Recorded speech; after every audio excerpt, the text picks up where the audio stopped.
name's Belle Ribeiro-Addy. My day job is political advisor to Diane Abbott MP, the Shadow Home Secretary. We work quite a lot, well, we work solely pretty much on Home Office policy, and a big part of that has been our immigration policy.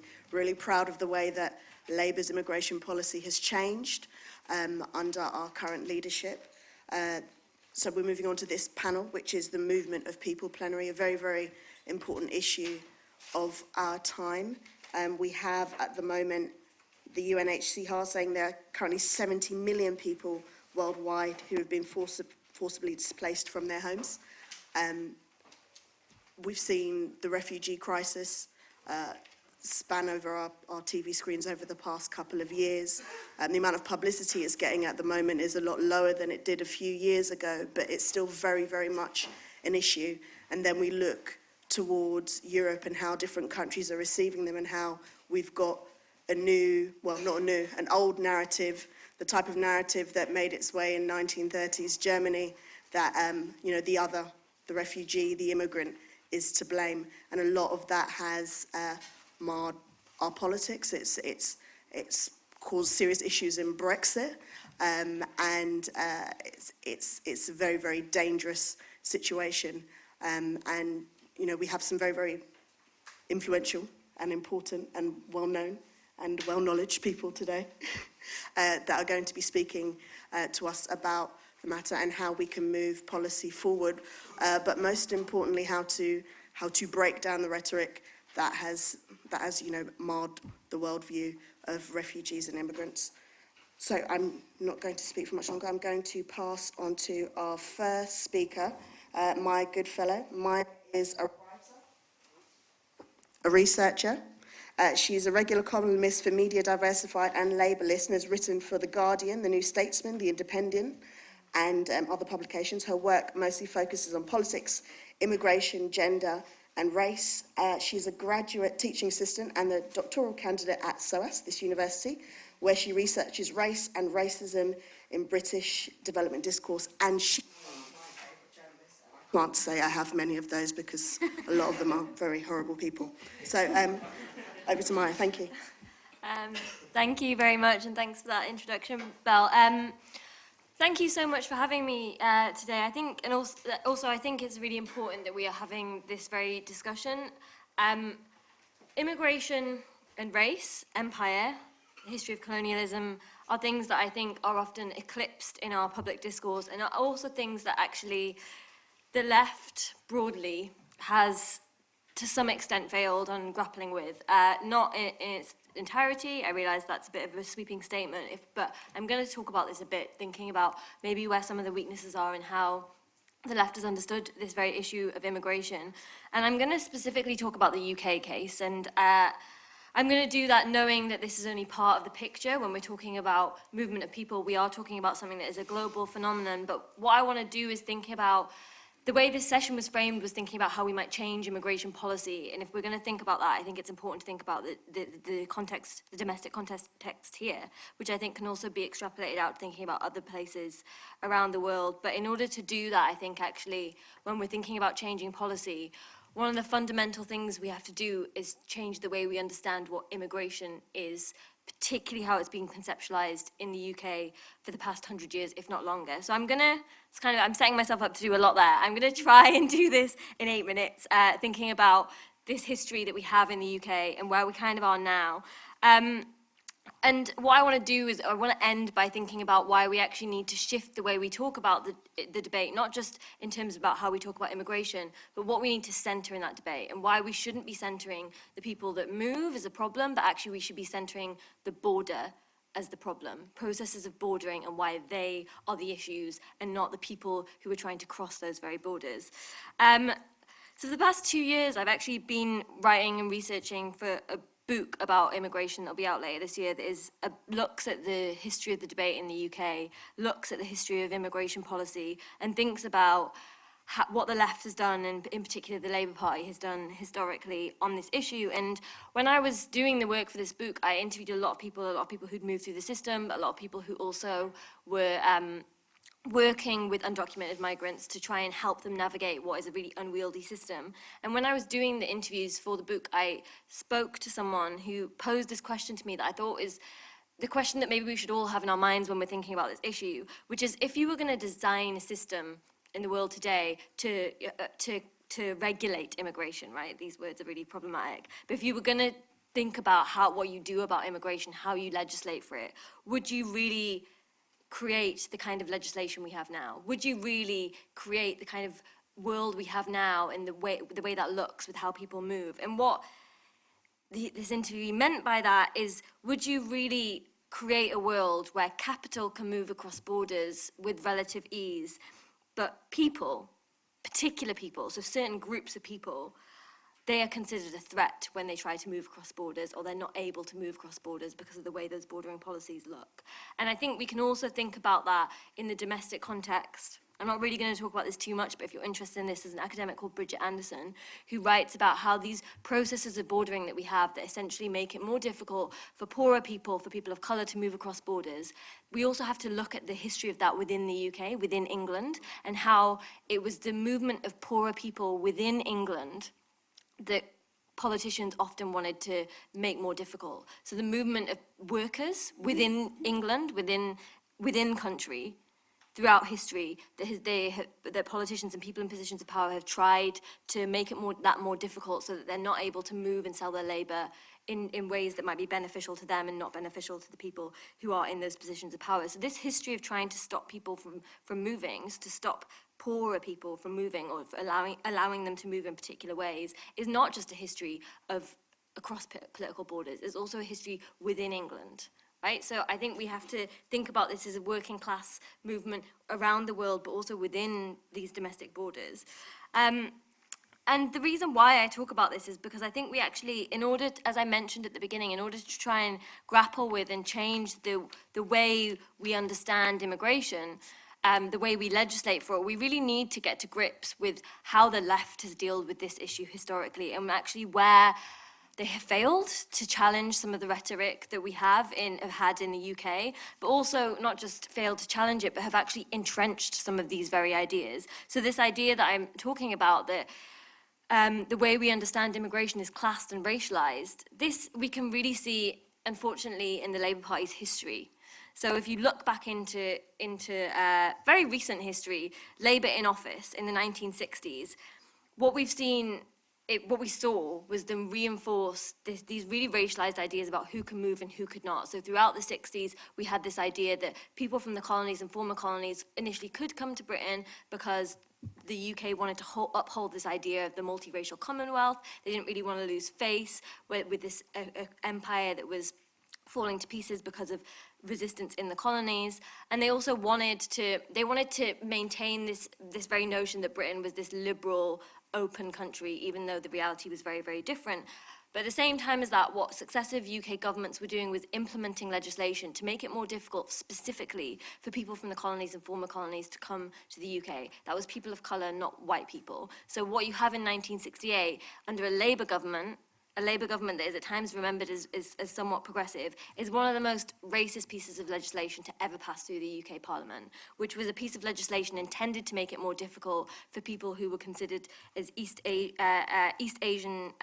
African Asian diaspora in Kenya, so people of Asian origin but who were living in Kenya, to come to the UK. There was a piece of legislation that was intended to make it more difficult for that group of people to come to the UK. That is the Labour Party's history. That is entwined with the history of the left. And that is entwined with this idea about who is a problem to move, who is a threat to the UK and who is not. And we see this shifting over time. I'm not suggesting that it stayed the same, but if you look at New Labour in office, what you see is tightening and harsher legislation for asylum seekers. The way that asylum seekers were talked about was incredibly stigmatizing. And the reason that I think it's important to recognize this is one of the enduring fallacies that has existed since New Labour were in office is this idea that the anti-immigration backlash that occurred after New Labour, the reason that happened was because they let too many people in, right? That's what we hear is too many people from certain parts of the world were coming into the UK, undermining wages, undermining people's sense of self, and that is why we have this backlash of UKIP, Farage doing well. Actually, if you look at that time, what you see is New Labour reinforcing the very rhetoric that people like Nigel Farage thrive off of. This idea that people from outside of the UK are potential problems to the UK's people's sense of self, but also their security in terms of wages and jobs. So these are the fundamentals that are at the heart of immigration discourse. And I think I don't have too much time to talk about this, but it's really tied to who gets to be human and who doesn't, right? So who has humanity, who doesn't at these points? This comes from our history of colonialism. And the reason why this is important is we need to probe this very idea when we're talking about why people move, and this idea that people are economic migrants. We hear this a lot in our public discourse. We have to challenge that very idea because people are moving because of economic necessity, and the UK is a rich country because of its history of colonialism. So we have to challenge this very idea that it's not fair or right that people would move for maybe economic gain, and that we have riches in the UK just because we have them. We have them because of a history of colonialism, and that history of colonialism is tied with keeping out those same people, right? So it's all very knotted together, and I think when I talk about class before, there's also another academic who works on this, Rhys Jones, who's written a book called Violent Borders, that I think is really instructive in terms of how we think about this very idea of globalization. And what he talks about in this book is that people are essentially hemmed in by borders, right? They're kept in certain political territories. And at the same time, multinational corporations are able to move around the world and find the cheapest labor source and exploit those people. So people are often stuck within those borders. I mean, you often also probably want to stay within those borders if that's your home. But when we have a global system where global inequality is rampant, so people can't make much more of a living for themselves in particular countries, they're stuck in those places, they're kept in by borders. But at the same time, those multinational corporations that help produce global inequality are able to move across borders with relative ease to exploit those very people, right? And it's not that the left hasn't challenged these ideas at all, but I think that too often they have reinforced, we've seen Labour historically reinforce what is at the heart of the dominant discourse, and it's these two ideas that I'm sure you're familiar with. One is that immigration is a threat to the economy, and we know that to be patently untrue, not only because it's not borne out by the evidence, but because we also know that people all around the UK are engaging in strikes. Migrant workers are engaging in strikes for better paying conditions. That is consistently written out of the way we understand low pay and insecurity in Britain. It's never really connected up. So we know that to be entirely untrue, but the more insidious framing that I think actually that is more difficult for the left to grapple with, and where there's been one of the real failures, is actually that immigration is a threat to culture and ways of life in the UK. This idea that certain groups of migrants come in, they make people feel insecure about their sense of self and their sense of identity. I mean, this is a racist narrative. It's a deeply racist narrative, and it's one that it's very difficult to challenge in a lot of ways because it's so tied up with this idea of Britain as a country and as a nation and what it means to be British and notions of British culture. They're very difficult to pin down but are incredibly racialized.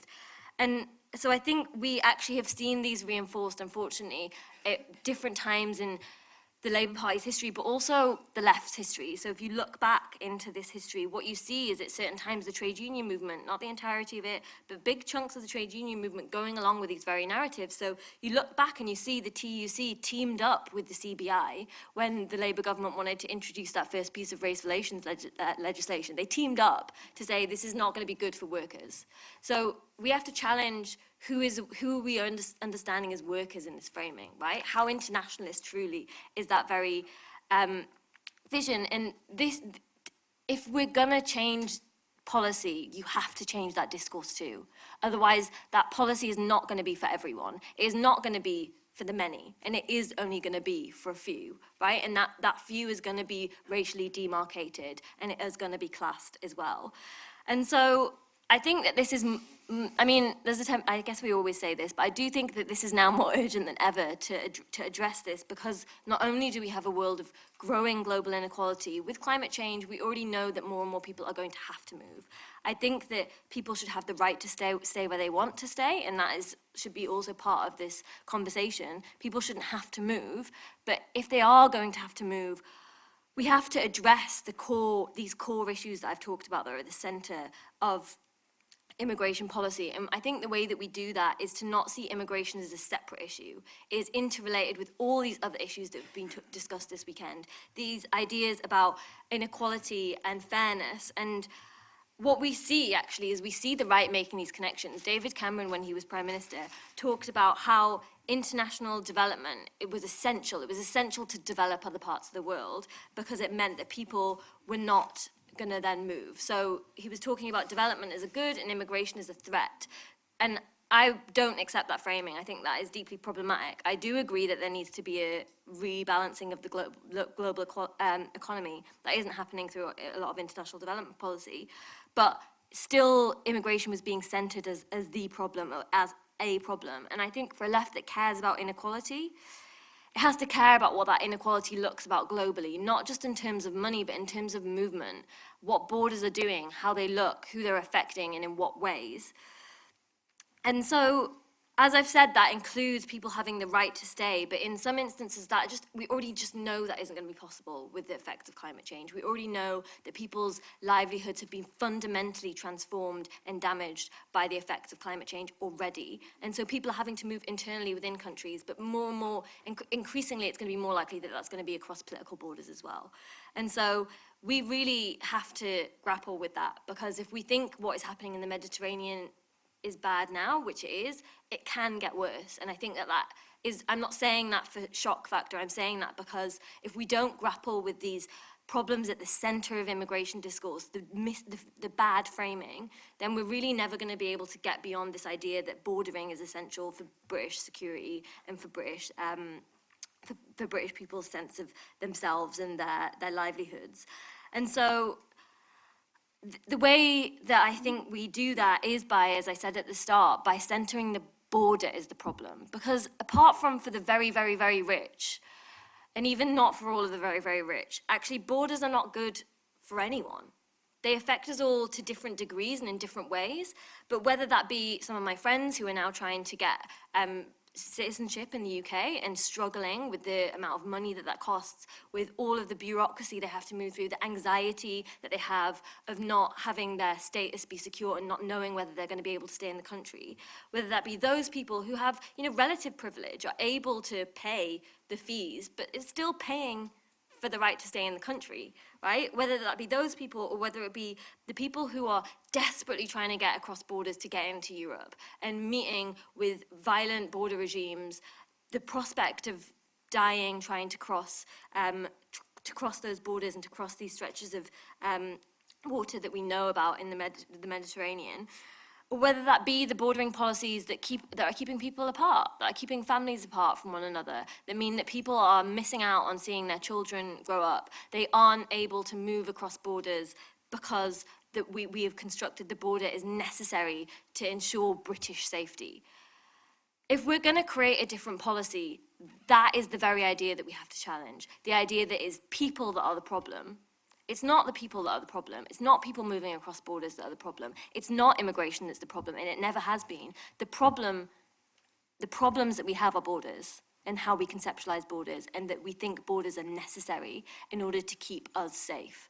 I think that is the core of the problem for me, is what we are positioning as the threat and what we are positioning as necessary to keep us safe. And I think that's a big task to be able to challenge those ideas because they're so deeply entrenched. But actually, if we want to change immigration policy, we have to change that thinking. I think that is core to moving forward. Okay, I'll end there. Thank you.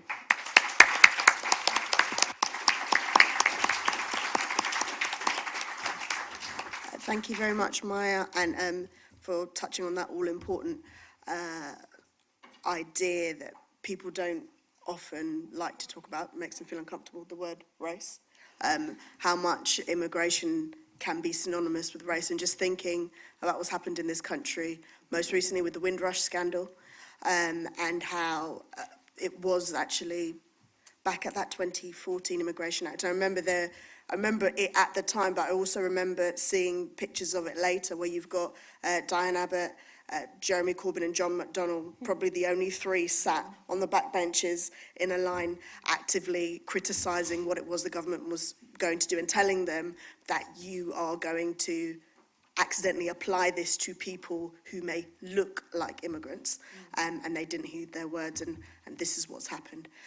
So, you know, points evermore to how things are changing. But thank you very much. Thank you very much for that, Maya. So we're going to move on to Councillor Sue Lukes.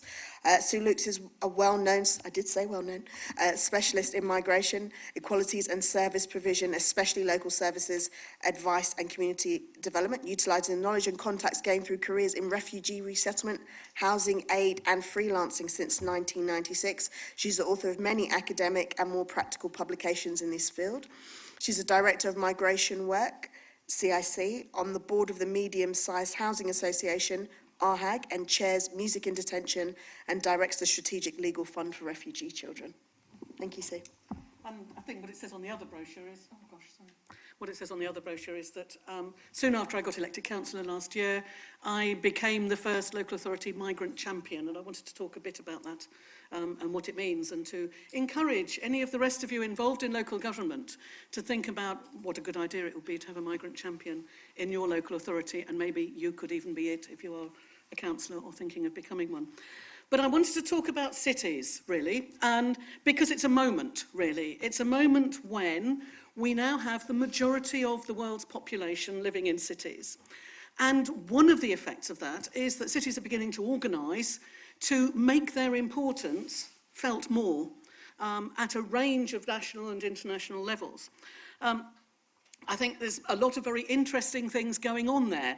I mean, at the radical end, you've got the Fearless Cities groups, which was set up by Barcelona with involvement of quite a few mayors from places like Valparaiso and Naples, and involvement from some political leaders and so on in Amsterdam and Belgrade.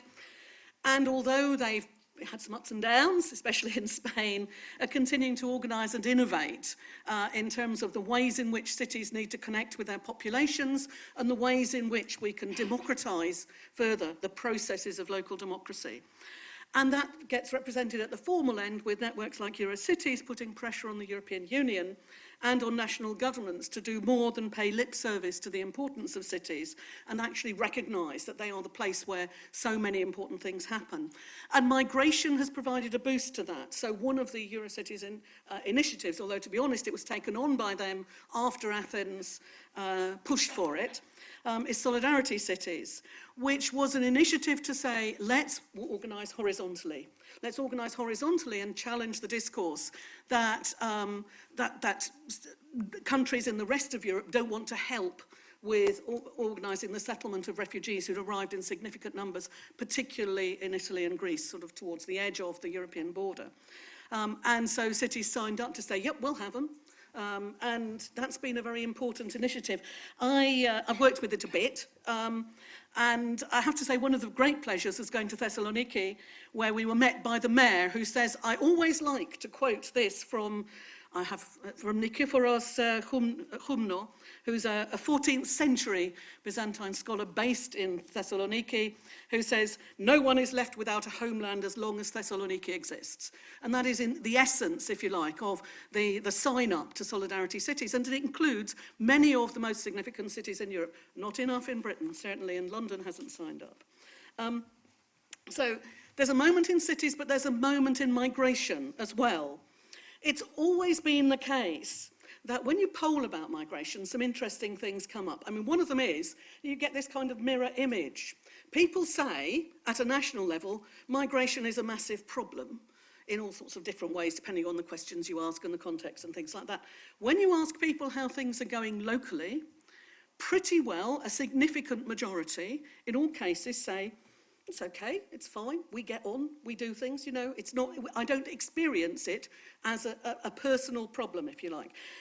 And that, I think, reflects a really important thing, which Maya touched on, about who's human and who's not, which is that at a local level, it's absolutely the case that people are forming good, real, productive, important relationships across all of those racialized concepts and so on. People actually, don't necessarily mind their migrant neighbours in significant, most people don't. I mean, that's not to ignore the huge problems presented by what I would think of as convinced and thought out racists. It's not to ignore the problem of people who echo racist discourse when they're asked about it, or sometimes when they're asked to vote on it. But it is to say that at the local level, in many cities in Europe, and probably almost certainly in most, we've actually achieved something that there is no word for in English, which I think is interesting. But I mean, we tend to talk about cohesion, which is not a word I like to use for all sorts of reasons. In Spanish, we'd call it convivencia, the ability to live well together. And that's something that people do in their daily lives and gets reflected quite often in cities' practice.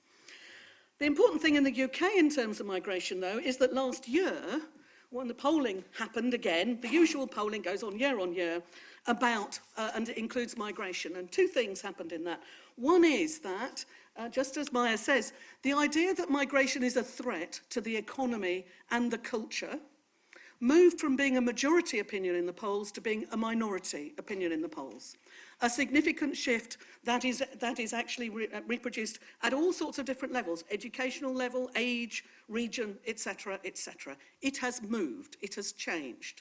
And as politicians, we need to absolutely take advantage of that moment and really go with it, because what has happened is there has been that sea change underneath. It's not being represented in the media, it's not being represented in the majority political sphere, but it is there. And of course, accompanying that was the fact that immigration dropped out of salience. It stops being such an important issue in terms of determining how people vote. It's not one of the things that determine how they do. Now that can change, because of course there are people in the political sphere who have an absolute interest in changing it. But what's interesting is that those changes are both happening in our cities. They're becoming more important, and they are of course the places where people arrive, because that change in city population versus non-city isn't because people in cities breed more, they don't. It is because more people arrive there, and that's internal and external migration, if you like, international and internal. In the past, cities have often seen that as a problem. They see it essentially as an increase in demand for services, more people you have to deal with across the board, etc., etc. They've even demanded that governments solve it. I mean, as an example, Maya talked about the 68 Immigration Act. That was mirrored by internal controls which redline cities where the authorities said, we've got enough, whatever that is, Asians here, and therefore, if you come to our city, you won't be allowed on our housing waiting list, you won't be able to claim benefits, etc., etc. More recently, within more living memory of some people here at least, is the dispersal programme for asylum seekers. Now, the idea that the arrival of people seeking asylum and living within their communities, which is what most people wanted to do, was a problem, and so you had to forcibly disperse them to cities. An interesting thing, because what that actually meant, one of those unintended effects very often of migration policy, was that people were dispersed to cities where up until then, people identified one or two racialised minorities, if you like, as being the other group. And what happened was that a lot of those cities then became hyper-diverse, with a whole range of different people. And that may well have actually changed public opinion, because it's less easy to characterise people when you've got that kind of hyper-diversity going on, with a whole range of people arriving with different stories, different backgrounds, different statuses and so on. But essentially, that was a deficit model about migrants. Migrants represent a problem that we have to solve and a bundle of needs that we have to meet. And that, of course, reflected a wider model for public services, which is people are a bundle of needs. People have a deficit that local authorities are there in order to meet. And the problem is that in that model, if they're more articulate, if they're more organised, they're more of a problem. And of course, what we're doing in terms of thinking about the new municipalism is to say, no, people, including migrants, very much including migrants, are part of our resources. What we have to do is mobilise them to work with our cities and to work with with the changes that we want to make. Just as an aside, I just wanted to pick up on stuff that Maya said about social policy and migrants and other people, which is, it's actually the case that in most cases, certainly since I've been around, since the 70s, I'm afraid, Social policy that has been difficult to do has been trialled on migrants. It's run through migration stuff to see how it works, to put it out. So let's be very clear that we've got a whole load of things that we're now desperate about, that if we had opposed them and dealt with them when they were tried out on migrants, we would not now have. Right? We have benefit sanctions leaving people to starve, but actually no recourse and eligibility provisions did that to migrants long before. The dispersal of asylum seekers prefigured the social cleansing that's going on as a result of housing policy in our cities. Because once you start saying that some racialised people have no right to live where they are, no right to be where they are, no right to have services, then it gets much easier to move on and say there's some other people here who don't deserve them either.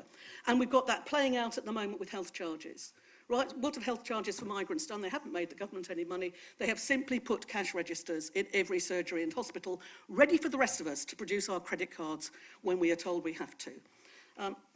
So, back to cities. Just to say, in terms of cities, people generally, don't move to places that are not successful. We need to reframe migration, not as a problem, but as a symptom of our success.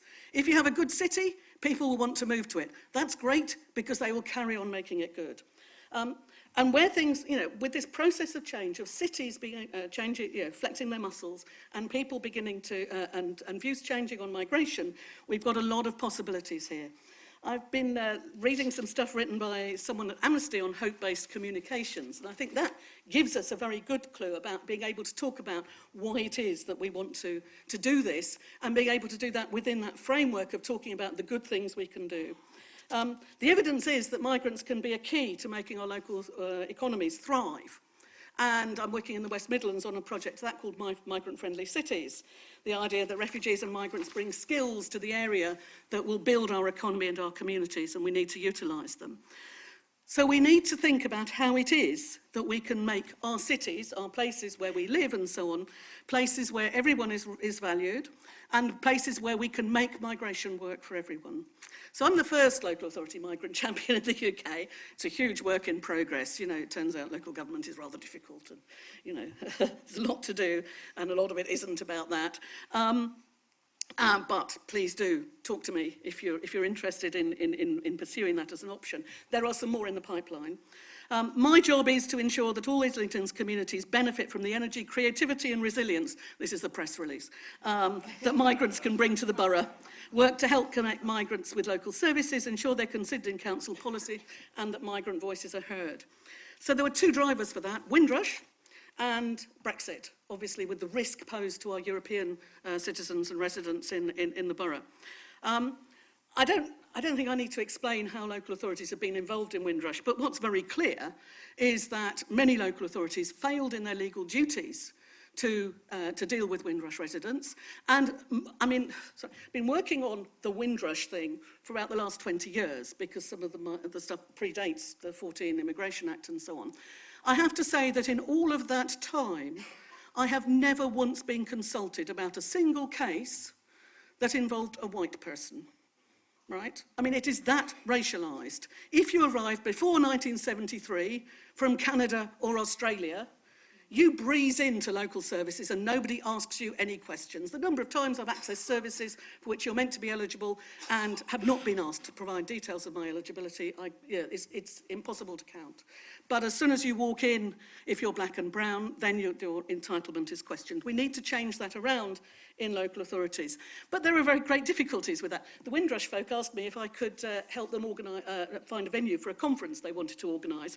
So I sort of trot along to the people at the town hall and say, we really want this brilliant thing, we should do it, brilliant from the borough, we've got a lovely town hall, it'd be a great place to do it. Can't be done. Town hall's rented out all weekends because we need to make the money. And that, in a sense, illustrates the problem with local government, which is we're at that intersection of trying to make things work, and very often there are other commercial forces at work limiting our field of action. We already do quite a lot in Islington, did them long before I turned up. But what I've done is I've taken up individual cases, obviously. I've fed migrant issues into scrutiny process where I can, so that we're looking, for example, at whether or not we're fulfilling our public sector equality duty in providing those services and so on. my favourite bit, worked with a primary school refugee committee that has been set up in one area, which has like the best organised meetings I go to. And I've met lots of migrant organisations and established channels of communication. I've got Islington to get involved in contributing data to support a lot of legal actions against government on the denial of votes to Europeans, on citizenship fees for children, on the right to rent, the landlord checking stuff and so on. And I'm trying to get them to sign up to a load of pledges and action, on asylum seekers' right to work and the Care Don't Share pledge that Liberty is promoting and so on. But I think there's a lot more potential here. I think in the end, it's about, I hesitate to say it, but it is about taking back control at the local level. And we need to do more about that than feed into legal action, which will only really have a sort of fringe effect. We need to make migrant voices heard, and that means that we actually need to make them heard at a national level by making very strong representations to government that say, in order for our communities to thrive, we need you to stop doing this. We need the city to stop being the local border. We want freedom of action to provide services to the people as we choose and as our communities choose. And we need to tackle all the obstacles that government places onto that. So that's where I hope that the newly empowered, fierce solidarity cities go, not just, of course, in the UK, but also in Europe. And a lot of them are doing that and challenging it very effectively. Some ideas I've had have been about, for example, we should link up more with the new unions and new unionism, because they're this living example of the fact that migrants actually drive wages and conditions up. We need to develop a national network of migrant champions. We need to develop a network of cities that want to oppose the hostile environment and make our cities the opposite of a hostile environment, as I said, a place of convivencia. And that means we actually have to go for greater autonomy across the board. It is about how we provide services and things like that. We want greater financial autonomy. I think that's pretty well something that Labour is very committed to, devolving as much as possible. But we also ought to think about the extent to which we have autonomy in terms of how we deliver services, with an absolute national underpinning of basic fundamental rights, but with options for local cities to do that. We need to work with all of the people who right now are challenging one of the greatest threats to cohesion, or whatever you want to call it, in our cities, which is the explosion, if you like, of performative immigration enforcement. There's nothing to, there are a few things that really make communities feel unsafe, as seeing a load of Home Office vans turning up with a load of black shirts in them and descending on your community and taking away people that you know. And we need to think about, thinking of the theme of the conference, the international architecture that might go along with supporting that. We need to ensure that we don't lose sight of that sort of fundamental truth that people must feel that they can control their lives and their communities in a positive way, because actually what has happened is that within that framework of othering and so on, migrants have taken the blame because they are seen as the vector of impossible to influence social change that is landed on us by those forces that we now seek to control, the multinationals, the developers, the people who have removed your local shops, who have taken away your housing, who have forced you out of the housing market and things like that. Migrants are identified sometimes locally as the vector of that change. They're not. They aren't, like the rest of us, suffering it in the same way. So if we're building international architectures, we need to build in city-to-city solidarity and city-to-city learning. We need to build in real devolution supported by effective rights guarantees at a national and probably at an international level as well. Because, of course, migration is an international phenomenon, but where it actually happens is where we live. And the bottom line is that the role of the city and the role of the local political representative is to ensure that we can all live together well, safely and happily in our communities. And we can only do that if we take back control.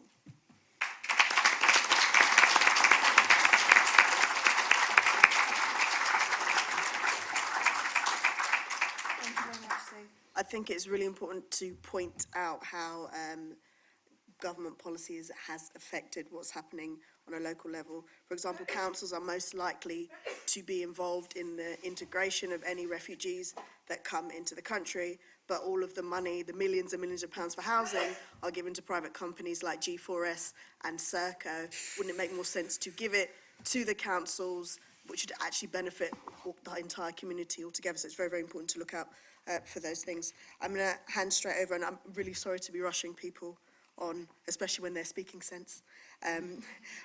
Rafeef Ziadah, thank you. Rafeef is a lecturer in comparative politics of the Middle East. Her research interests are broadly concerned with the political economy of war and humanitarianism, racism and the security state, with a particular focus on the Middle East. Thank you very much for that introduction. I guess as somebody at SOAS, I should start by welcoming you to this university, a place that's facing the brunt of the marketization of education. And this is a fight we're having currently here at SOAS, and you're going to hear a lot from our union in the coming year. So I hope you keep that in mind as we speak about migration and movement of people today, that there are these fights happening all across in the academic sector, and we can't wait for a Labour government to stop those Tory cuts to our sector.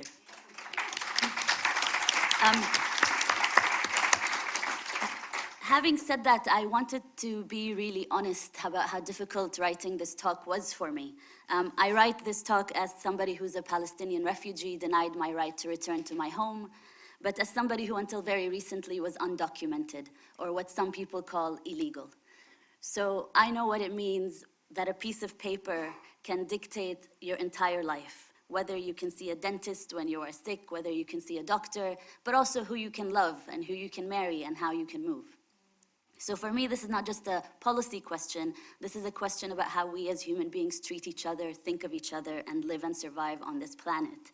Because despite the borders, it is actually one planet that we might be sending to hell and on fire at the moment. The so-called international migration regime is a brutal and violent one. So-called border management has really entailed securitization, externalization, and the criminalization of migrants and refugees and anyone who dares to support us. The overall objective has been to warehouse people somewhere else, to make sure they don't reach the shores of Europe or North America. Of course, there's the common myth that Europe and North America can't cope with the large numbers of migrants. The reality is the majority of people who are displaced do end up in the global south. We really saw this hysteria play out around the 44 migrants that recently attempted to cross the English Channel over the Christmas period. And the hysteria was so intense, people speaking about moving warships and bringing in fighters for 44 migrants that were trying to cross the channel. It's not accidental then that when people like Muammar Gaddafi were being ousted from power, their threat to Europe was that they were going to open the floodgates for refugees. That's because for decades, the EU immigration regime has really depended on connecting development aid to these dictatorial regimes with border control. That has been the policy. You get development aid if you keep migrants away from our borders. You also get surveillance equipment. This is the system we are speaking of, and this is the system we want to dismantle. So talk of a migration crisis or a refugee crisis, in reality is just a debate about bodies. But whose bodies have a right to move and whose don't? Who is to be contained and who is to be warehoused? While some call the demand for open borders too vague, the reality is that today we do have open borders. We have open borders for capital, and we have open borders for individuals who can purchase citizenship. For example, citizenship by investment programs allow direct purchase of residency rights and a fast track to citizenship if you're able to afford it. For this country, the so-called Golden Visa program, which was introduced in 2008, has really introduced a lot of investment money to the tune of 3.18 billion by 2015, with more than 60% of successful applications coming from China and Russia. So when we speak about the movement of people and limiting the movement of people, we are really speaking about limiting the movement of workers who cannot afford to purchase citizenship. We are limiting the movement of specific people, specific bodies that are racialized and in many instances gendered in specific ways as well. And of course, there has been a liberal response to this. And the liberal response is to assert universalism based on human rights and international norms, emphasize respect for dignity of refugees and other kinds of migrants, give provisions for humanitarian assistance, and meeting government obligations under international law. This is all really well and good. So in place of xenophobic ideas of migrants as a threat, we're supposed to have a welcoming attitude to migrants, and we're encouraged to see that migrants give back. They have entrepreneurial dynamism. They give back to economic growth, and they also increase consumer demand. Again, this may all be really well-meaning, but this really falls short of addressing the root causes of why people move in the first place. And personally, and I think most people who work on migrant rights accept a lot more and are expecting a lot more and a lot better. Because this paradigm is really based on producing this idea of a good migrant and a bad migrant. A migrant that was forced to leave versus one that left because of war versus ones that are leaving for economic migration. But I don't know which people, if it comes down to their families living or dying, would not move for economic reasons. How do you separate war from poverty? When we talk about policies that are about just adhering to the diktats of the migration system and making it softer, it's essentially just a softer policy of sifting through people, ordering them, labeling them of who is worthy and who is not worthy. It explains migration as an issue over there. There's people over there that are having problems. But it doesn't explain that migration and people moving, displacement and dispossession is actually fundamental to how capitalism functions. And until we could say capitalism functions by creating dispossession, then we are not really talking about the root causes of the problem we face.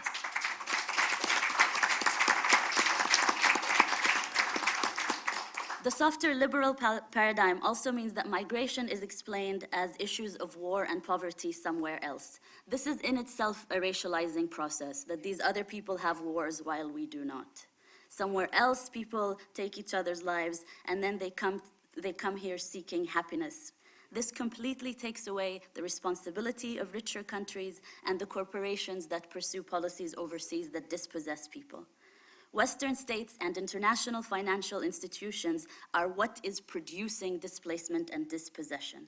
Imperialist wars and their associated arms trade, which this country benefits from extensively, are what produces this.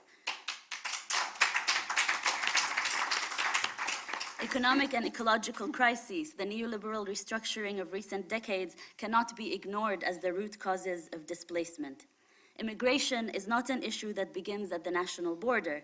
It is rooted in long histories of colonialism, rooted in long histories of imperialism, international economic pressures, and foreign policy practices that generate migration patterns in the first place. The movement of people does not happen in a vacuum. It is deeply tied not only to the colonial stitching of the global north with the global south, but also to business-led practices and state-backed policies. Countries like this one are implicated in the causes of people moving. They are not passive receivers that simply need to be nicer.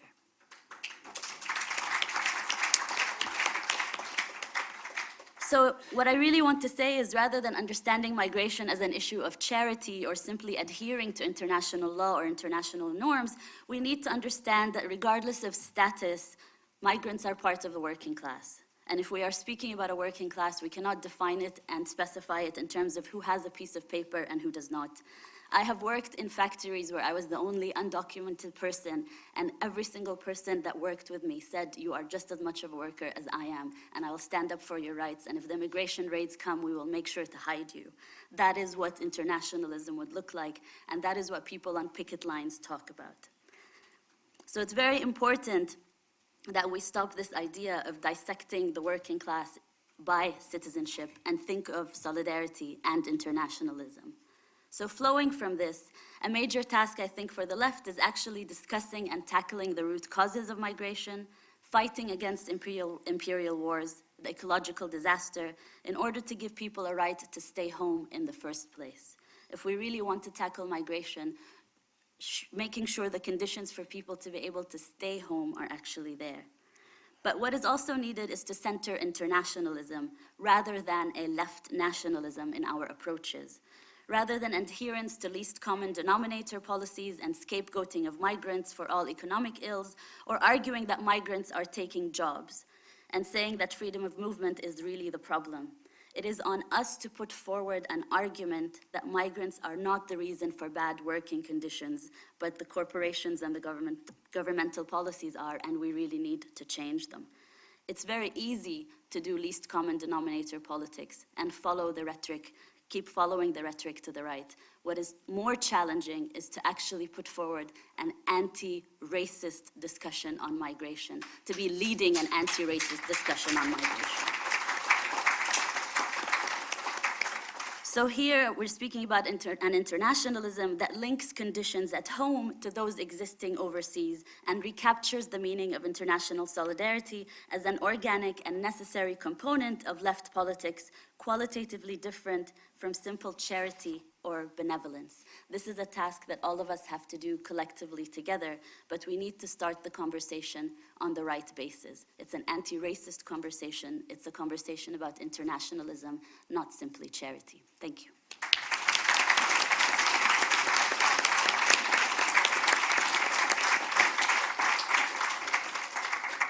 Thank you very much. Thank you very much, Rafeef. I'm going to move straight on to our next speaker before I get into any more trouble with my timing, but it's all been very interesting, so I'm not passing the note as much. I'm going to introduce Dalia Gebrial. Yep, got that right. Dalia is a PhD candidate in the London School of Economics, working on racialised labour markets in the gig and platform economy. She's an editor at Novara Media. You like Novara Media? And has written for a variety of outlets on race and class, on an international perspective, decolonisation and migrants' rights. Dalia. Hi everyone. Thank you so much firstly to John McDonnell for organising this, and to Madeline and all the people that do the background work of having an event like this. As someone who's currently trying to put together a big festival, it takes a lot of sleepless nights and work that you don't see, so I just wanted to shout out to that. I'm also going to be a pale imitation of Rafeef, essentially. She's knocked out all of my points, but I guess I'm here, so I might as well repeat them. So I'm going to start with a quote, open quote. The Commonwealth immigrant came to Britain as a full citizen, to a country which knew no discrimination between one citizen and another, and he entered instantly into the possession of the rights of every citizen, from the vote to free treatment under the National Health Service. But while to the immigrant, entry to this country was admission to privileges and opportunities eagerly sought, the impact upon the existing population was very different. For reasons which they could not comprehend, and in pursuance of a decision by default on which they were never consulted, they found themselves made strangers in their own country. They found their wives unable to obtain hospital beds in childbirth, their children unable to obtain school places, their homes and neighbourhoods changed beyond recognition, their plans and prospects for the future defeated. At work, they found that employers hesitated to apply to the immigrant worker the standards of discipline and competence required of the native-born worker. They began to hear, as time went by, more and more voices which told them that they were now unwanted, end quote. This is the story of freedom of movement that has won.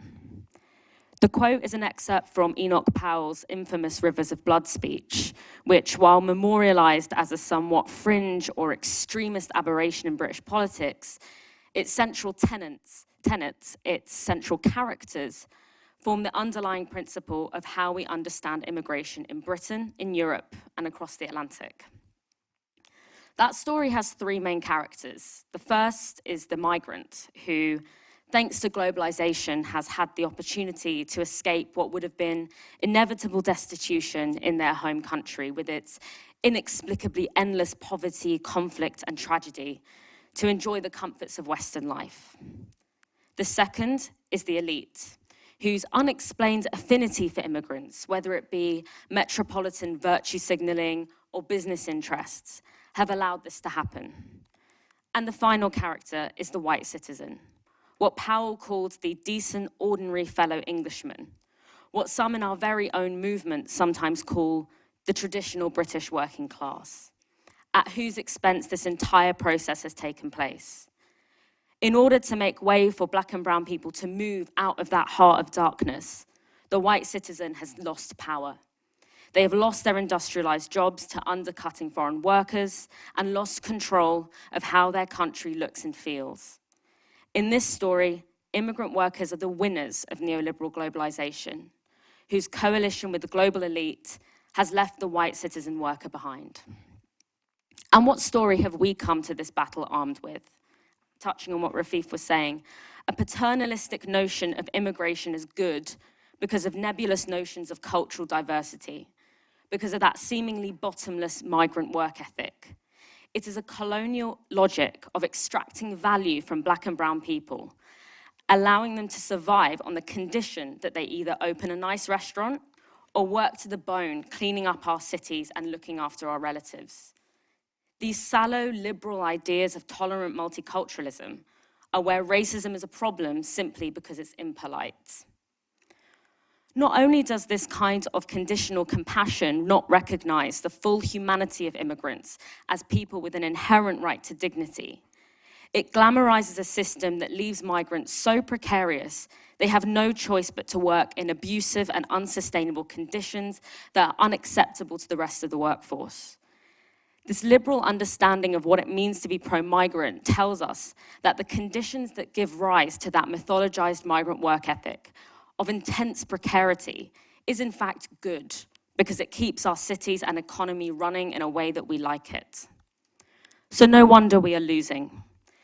The only front being put up against the far-right story of neoliberal globalization is an elitist story of charitable, but still fundamentally capitalist and exploitative white benevolence. And in elections here and across the Atlantic and throughout Europe, the right is winning. So we find ourselves trapped. When we talk about immigrant rights, we find ourselves framed as betraying the working class. Some in our movement move through this through triangulation, by proposing a fight for socialism in Britain, whilst promising managed migration in the name of workers' rights. In doing so, we've accepted the idea that immigration as an issue lies in the realm of cultural issues or identity politics. It is merely superstructure. It's epiphenomenal to resisting capitalism. We clearly need to change this story, both the one that exists in the wider world and the one that we've internalized. This shift in analysis needs to govern how we build our institutions of struggle, how we develop our strategy, and how we understand what it means to build class power. So the real story is that race and borders are man-made tools of class war. In fact, they are the man-made tools of class war.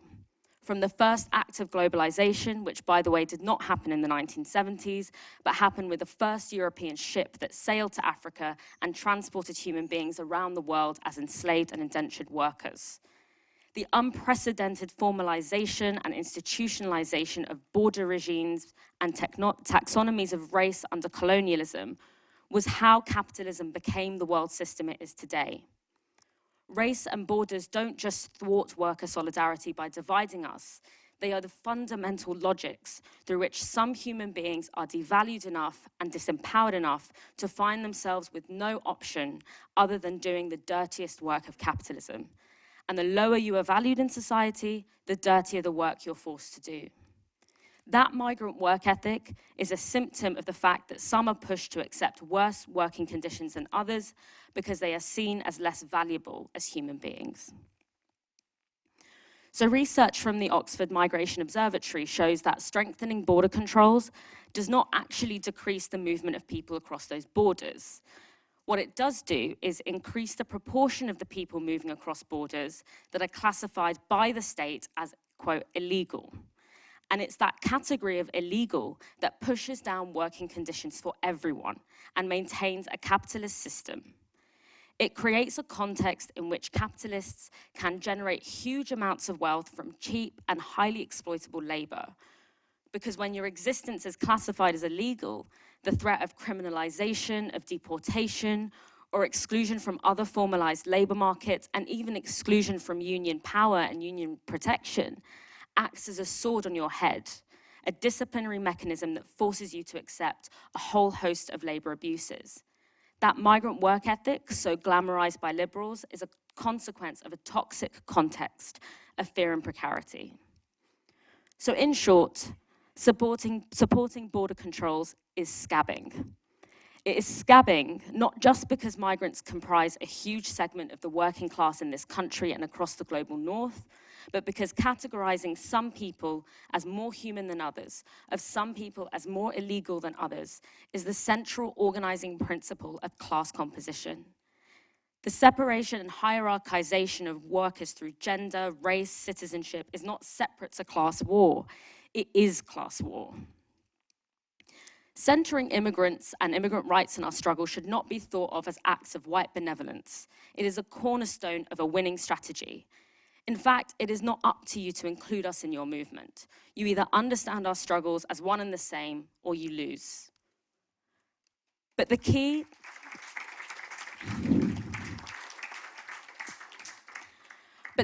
institutions and strategic principles in our movement are not acting on the understanding that resisting borders is central to our struggle against capitalism. Sometimes we triangulate the far right, and sometimes we copt the idea that pro-migrant politics is class politics simply because some of the working class are migrants. Adopting an analysis of race and borders as being formative in class composition gives us a powerful way of fighting for a different future. So there are 3 things that we can do. First, we starve the border regime of its ability to criminalize movement. We might not be able to eliminate all borders on the first day of a socialist government, but we can dramatically reduce the disciplinary capacity borders have. We do to their institutions what they did to ours. We starve them of their resources, their remit, and the rationale on which they exist. This is what it means to be in and against the state, to gut the state of its ability to criminalize the segments of the world's populations it wishes to control and exploit. We gut that word illegal of its power to dehumanize. 2, we radically expand which workers our unions organize and what workplaces they're organizing in. We no longer internalize the logic of capitalism by allocating the most resources of our unions to workers that we deem the most socially valuable. We understand that immigrant and racialized workers are always the testing ground for the future of work exploitation, and we situate our union's resources in light of this. 3, we reshape our foreign and development policy to ensure that no one has to choose between destitution at home and being an exploited, undocumented worker facing racism in a foreign country. We use our disproportionate power in transnational institutions, which we inherited due to our colonial legacy, to end the root causes of forced displacement. Historical and contemporary colonial formations that spread war, poverty, ecological disaster, and conflict across the world, as well as enshrine an uneven distribution of global wealth, is a leading cause of forced displacement. Our foreign and development policy must reflect the principle that the right to stay is as important as the right to move. We must throw all our state and civil and union power at instituting a global living wage and universal basic standards of labor.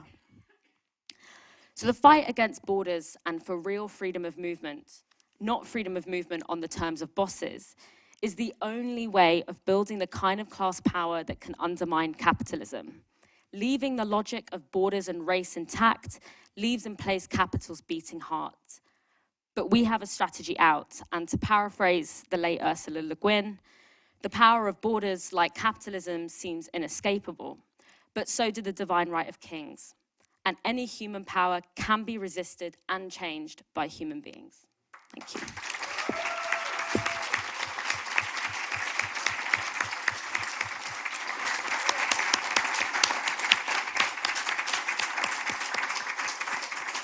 Thank you very much, Dalia, and everybody else on the panel. That was fantastic.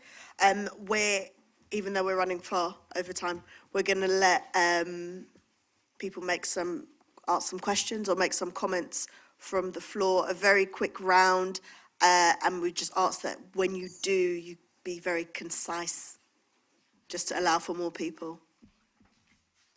So I saw this lady's hand go up the back first.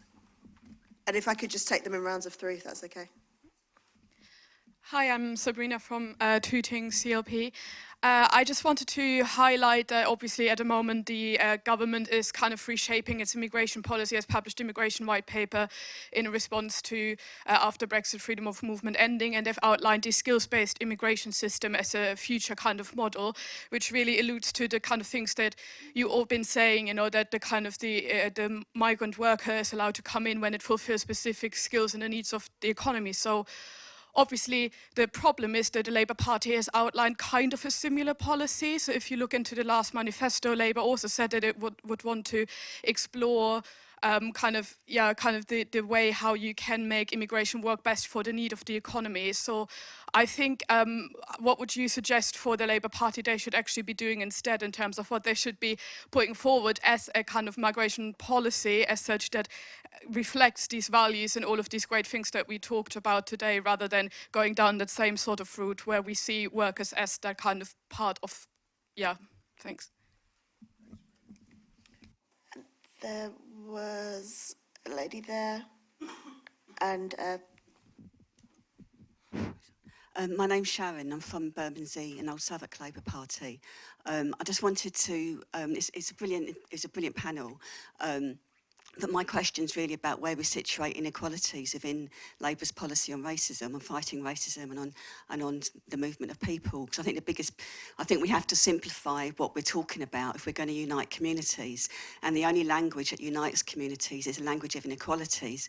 An example of that is the other day when I was out door knocking in a very, very small space in Bermondsey, in an area, in a social housing area, in a gentrified area by the river. Then there was one house that was a black woman who was from the Windrush generation, who was still embroiled with the Home Office and battling there. Literally around on her back was a white woman in a sort of back-to-back housing, was a white woman's house who was only maybe 15 houses away. Her issue was that she voted for Brexit. She wasn't voting Labour. She was absolutely demoralised. She worked in a local school, cleaning in a local school. She was absolutely demoralised because of her situation. But she framed it in inequalities. The first thing she talked about was Grenfell. The first thing she talked about was next to supporting the FBU and their position on Grenfell. What she was against was the increase in London fares from Sadiq Khan. That was doubling her cost of getting to work. She was also against the role of the Labour councils in her area, where she saw gentrification taking place. She was also scared to speak. And the issue there was just about the inequalities and what do we do about the fear that's on the ground. And I think also the whole debate on anti-Semitism, the way that's being rolled out, it's not just an attack on the left and the Labour Party, but it's increasing fear of people to talk in their communities. And so this white woman said, the problem is, there is no community. I don't know who to talk to around here anymore. I'm scared to talk because of racism. I'd be accused of being a racist. And so I think there's got to be a lot of groundwork done in rebuilding communities. And they're facing struggles. And I just think we have to think about what are the role of the Labour councils in fighting inequalities. It's about resource-starved local government, but I don't know it's enough just to keep saying that to people in poverty. And we need to have just like your views on, the question of using inequalities more as a common language, a simple language to unify people, and also the fear that's on the ground and how we combat that. thank you. And I'm going to take someone from over there just because I'm conscious that I can't actually see there properly.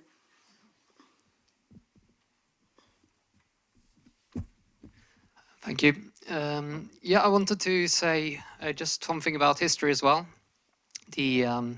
One of the big issues in the labour movement today is being raised is that somehow immigration is against the ability of workers to organise and unite and argue for like collective bargaining agreement, having good terms and conditions and so on.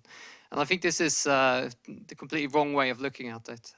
The history of the labour movement, when it started in the 19th century and so on, you had the first international, which was cooperation of, Marx was in it, Engels was in it, but also the British trade unions, some trade unions in France, Germany, etc.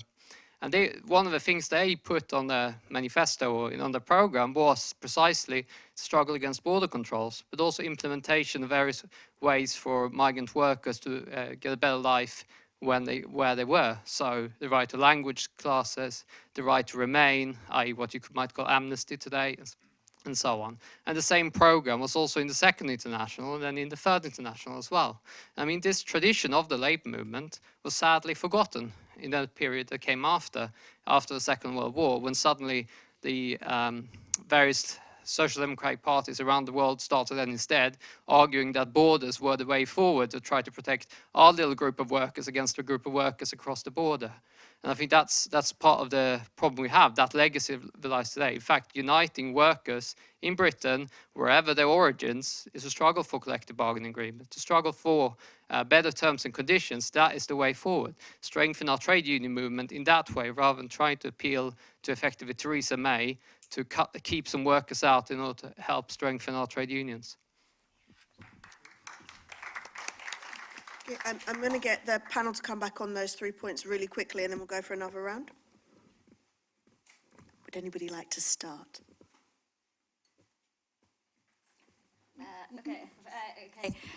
Yeah, so the question about labour and immigration policy, I mean, I've spent the past forever just thinking obsessively about Labour's, like what Labour can do on immigration, and I agree with you. I think that actually framing it in terms of the economy, I understand where that's coming from, in terms of I think Labour probably think they're meeting people where they are in terms of like trying to shift the debate on immigration, the economy being a good way in to say actually immigration can be good for the economy. But I think for all the reasons that Dalia and Rafeef have talked about, that doesn't really get us far away enough from where we are. And actually it reinforces the very narratives that the right rely on, right? So what I think is really interesting is if you look at the way that people like David Cameron would talk about immigration, he would say, no, we recognise that immigration has been good for Britain, but actually now we need some element of control, right? And what that does is it erases the histories that met people when they came to Britain, the racism and the extreme exploitation that still exists. And I actually think Labour do need to move beyond just framing it as an economic issue, because when we talk about people in Britain, we don't just want to talk about them as workers, right? We talk about them as workers as necessary for class politics, but we also want to talk about them as people. If we're only ever workers, then we are reproducing the very logics of capitalism, right? We are only workers within a system to serve whatever economic growth. And I think that is something that we should all be thinking about. I think we're just not doing enough thinking about what that policy can and should look like and how we frame it. I think we need to talk about humanity first. And actually, one very, very simple thing that I think could be done from Labour is in the last manifesto is they had no recourse to public funds for immigrants. I think just get rid of that. Just get rid of that policy. I don't think that's necessary.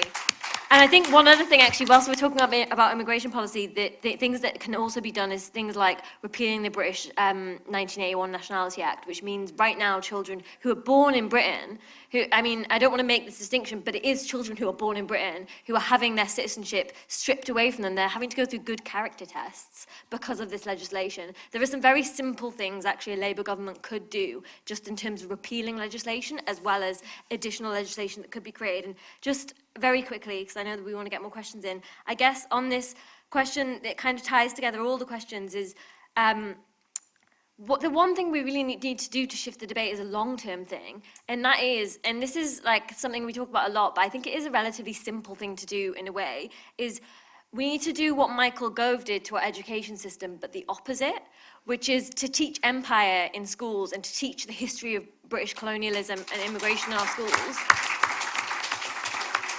And the reason why I say that is that doesn't change the debate in its entirety, but it does equip people with some knowledge about that Britain has never been a white country historically. It has never been a country without immigration. It has always been multiracial. It has always been made up by people moving across political borders. And what it allows us to do is really grapple with the fact that whilst racism is incredibly real, race is not. It is created, and it is at the core of the way we talk about immigration. And unless we equip people to understand that it is artificially constructed, I think we never get to the heart of that racialized immigration debate, and the fact that people are not different just because they were born in different countries, that we are, we do share common humanity, and I think that does allow us to get to the heart of some of the problems of the immigration debate. Yeah. I mean, my favourite immigration policies would be policies essentially that regulate landlords and employers. I mean, the bottom line is that, you know, if you start doing that, if you take seriously the fact that we want our communities to work for the benefit of everybody who lives within them, then you've got to start removing the power of people to exploit. And once you start doing that, it feels to me like an awful lot of the arguments that are about, oh, you know, we need it to benefit the economy and so on, sort of fall away. If you've got properly regulated housing, you've got decent local services under local control, with people really influencing the ways in which they work, and you have work conditions that are dignified, for want of a better word, then in a sense, you can just say, okay, so why not have freedom of movement? I mean, not within Europe, like freedom of movement, you know, across the board. Why shouldn't people come and go freely? They can take up work, move around freely, etc., and then they can sort out their status once they're here or whatever. I'm absolutely in agreement that we have to lose no recourse to public funds. It's not just been, you know, a weapon against all sorts of people, vulnerable and not vulnerable. It's also been a stalking horse for enabling all of those things to be moved into the benefit system for everybody. And that's really important to remove. But essentially, I mean, I suppose my preferred immigration policy would be one that looked at how is it you could actually have freedom of movement, but what is it that you need to put into place that in order to make that work for everybody. And as far as I can see, it's essentially not about migrants, it's about capitalism and how you manage and change it, or indeed maybe, you know, abolish it eventually, in order to make communities work. Once you have communities that work for people, then the issue about people moving in or out of them, it's kind of irrelevant in a sense. They're part of the community when they're there and they make the decisions and they're involved in shaping and they're involved in supporting and resourcing the services that they need, and kind of that's that, really. I think we need to think about the steps to get us there, but I think it's a possibility. Thank you. We're going to take another quick round. I'll take this lady in the orange and then this lady here. Hello, Laura Basu from Open Democracy. I guess following on from that last comment, I just wondered where the panelists stood on the idea of open borders for, in terms of migration policy. Thanks.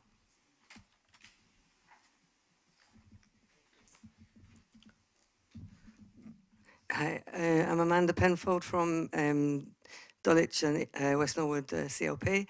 I just wanted to say, I think the comments about framing immigration as being economically good is really a bad thing, and there are lots of reasons.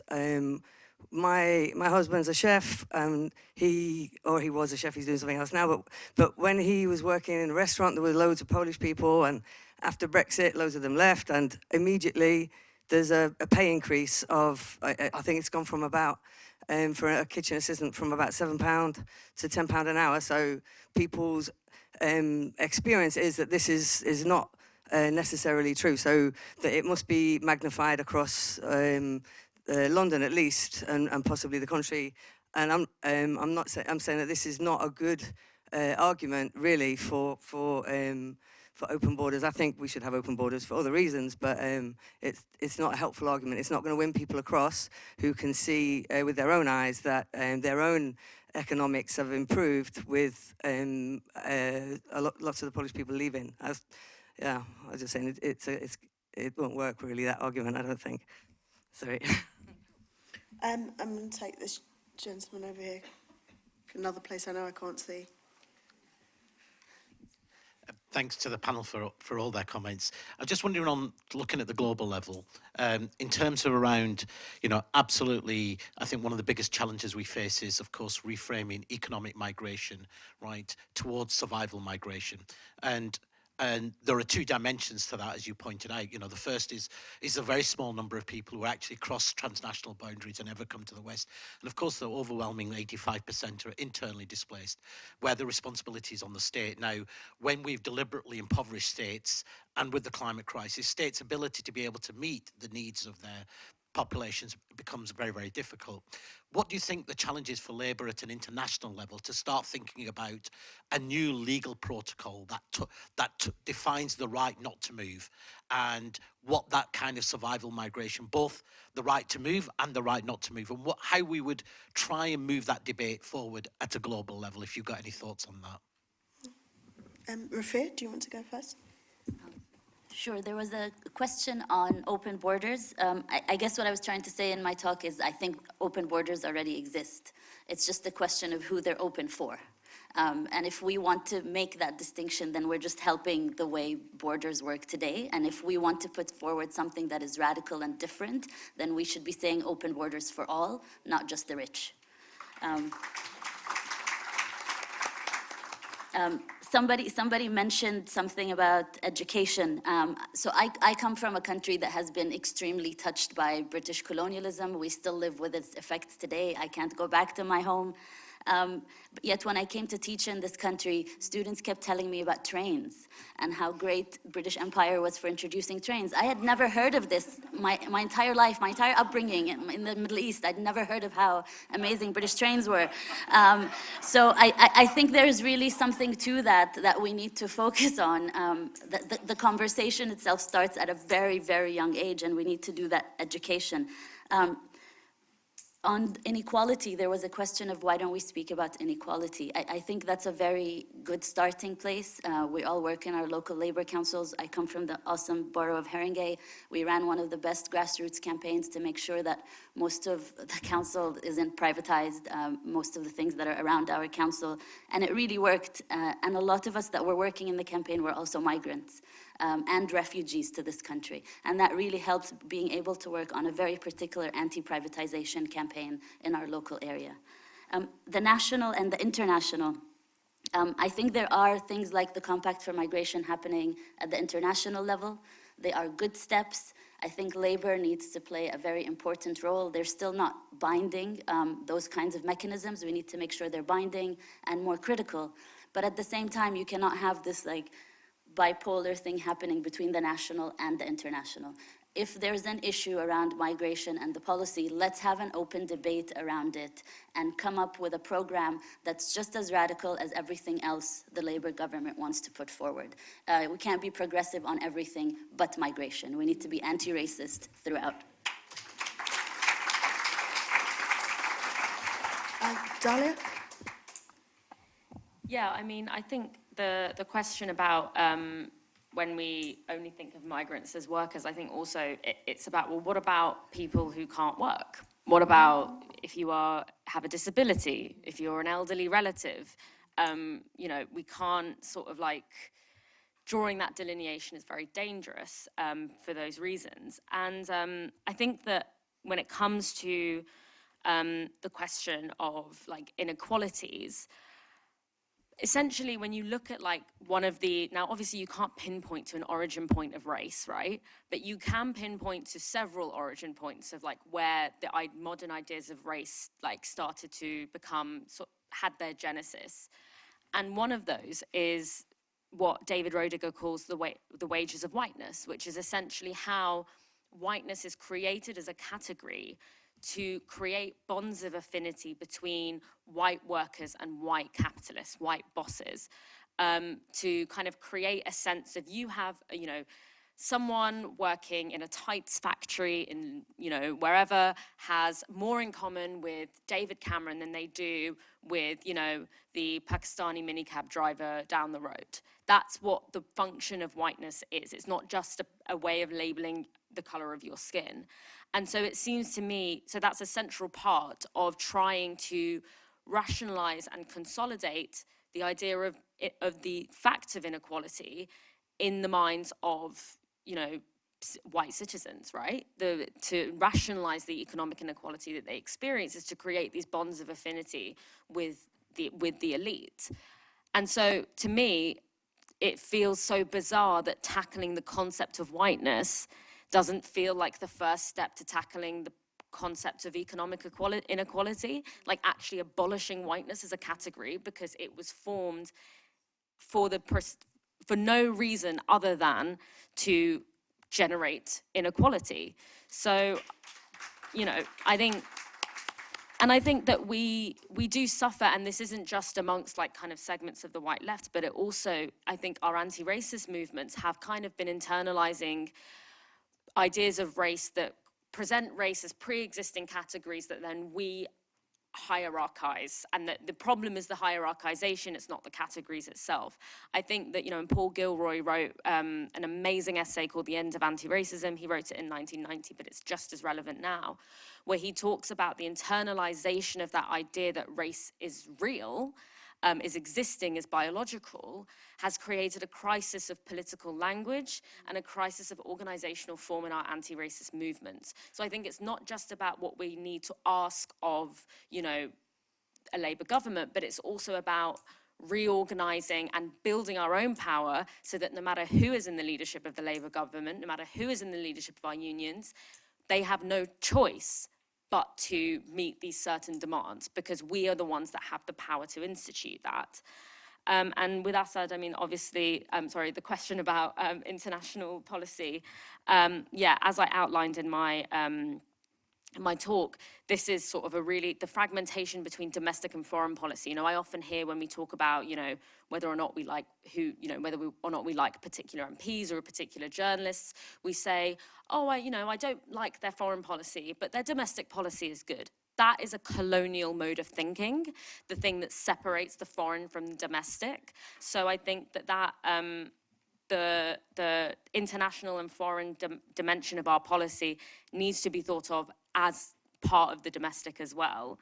And basically, and what I want to see is, I think we need to be setting up new international institutions. We look at NATO, we look at the IMF, we look at all of these institutions, and we think of them as these like eternal institutions that can never be contested or can never be, we can't envisage a future in which they don't exist. But at the end of the day, those were invented at some point. People sat down and said, we're going to set up this institution and it's going to do these things. And what I would love to see is a collaborative effort between progressive and socialist heads of state, but also, people who are contesting for power in the state, to be thinking about that right now. We talk about the transatlantic left a lot in these very, the rise of Bernie Sanders and obviously Jeremy Corbyn. We talk about it often in terms of how is this going to transform America? How is this going to transform Britain? But the collective geopolitical power of those two states is huge and has the power to undermine those existing institutions that hegemonize those states and create new, much more democratic international institutions that operate by very different rules and have very different purposes. And I want to see, as we think of the Corbyn project, as we think of the Bernie Sanders project, as we think of the work of socialists contesting for national power across the world, that thinking about and how are we going to build those different international institutions to be one of the first questions that we ask of ourselves as part of that.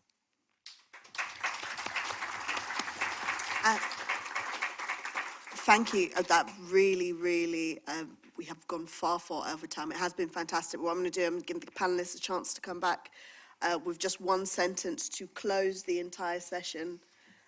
Maybe two if that's too much, but we are literally going to have to end here. Really sorry. I'd be interested in talking to people about what we can do in terms of local government and migration, and I'm here for the workshops, so I'm not sure quite how they're organised, but if anybody wants to be in that workshop with me and talk about that, that would be lovely. I will be facilitating one of the workshops, so I'll see you there to have that discussion.